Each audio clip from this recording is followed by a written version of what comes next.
Down through the ages, a traditional form has evolved for this type of speech, which is some old fart, his best years behind him, who over the course of his life has made a series of dreadful mistakes. That would be me. Gives heartfelt advice to a group of shining, energetic young people with all of their best years ahead of them. That would be you. And I intend to respect that tradition. Now, one useful thing you can do with an old person, in addition to borrowing money from them or asking them to do one of their old-time dances so you can watch while laughing, is ask, looking back, what do you regret? And they'll tell you.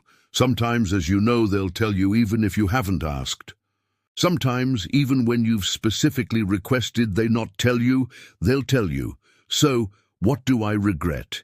Being poor from time to time? Not really. Working terrible jobs like knuckle puller in a slaughterhouse? And don't even ask what that entails. No, I don't regret that. Skinny dipping in a river in Sumatra, a little buzzed, and looking up and seeing like 300 monkeys sitting on a pipeline, pooping down into the river in which I was swimming with my mouth open, naked, and getting deathly ill afterwards and staying sick for the next 7 months?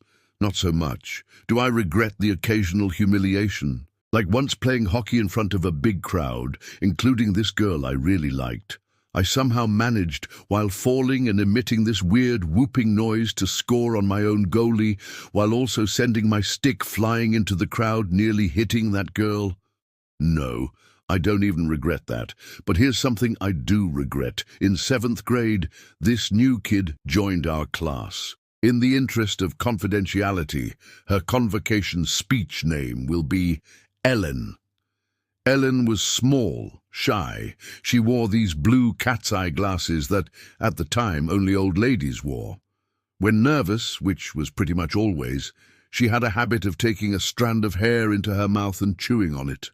So she came to our school and our neighborhood and was mostly ignored, occasionally teased. Your hair tastes good? That sort of thing. I could see this hurt her. I still remember the way she'd look after such an insult, eyes cast down, a little gut-kicked, as if having just been reminded of her place in things, she was trying as much as possible to disappear. After a while, she'd drift away, hair strands still in her mouth. At home, I imagined, after school, her mother would say, "You know, how was your day, sweetie?" And she'd say, "Oh, fine." And her mother would say, "Making any friends?" And she'd go, "Sure, lots." Sometimes I'd see her hanging around alone in her front yard, as if afraid to leave it. And then they moved. That was it. No tragedy, no big final hazing. One day she was there, next day she wasn't. End of story. Now, why do I regret that? Why, 42 years later, am I still thinking about it? Relative to most of the other kids, I was actually pretty nice to her. I never said an unkind word to her. In fact, I sometimes even mildly defended her. But still, it bothers me. So here's something I know to be true, although it's a little corny and I don't quite know what to do with it. What I regret most in my life are failures of kindness.